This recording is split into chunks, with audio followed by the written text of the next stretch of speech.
and his team are actively working on. Good. In the back. Thank you, sir. I have two questions. The first quick one is, I guess, does the council have an estimate for how much the administration's regulatory changes have combated or contributed to regulation, to inflation thus far?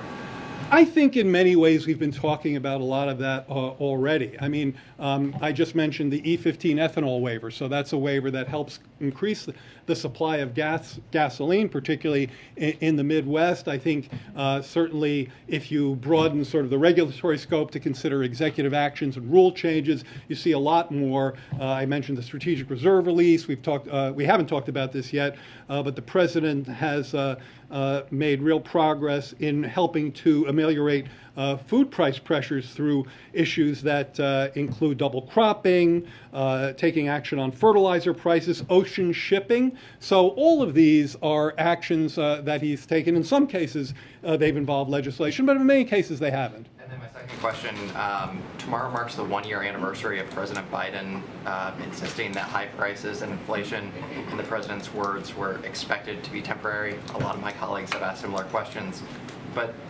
I'm wondering how much faith can the American public put in future White House assessments about the economy, about inflation, after they saw that inflation number increase month after month and before the Russian invasion? Well, let me say two things. First of all, I tried to answer as fulsomely as I could some of that, part of that question earlier.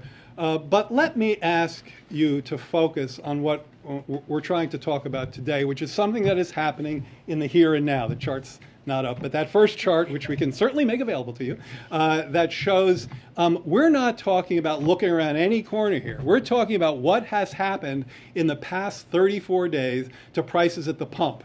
They've fallen 50 cents, and you heard me go through some of the numbers in terms of the relief for American drivers.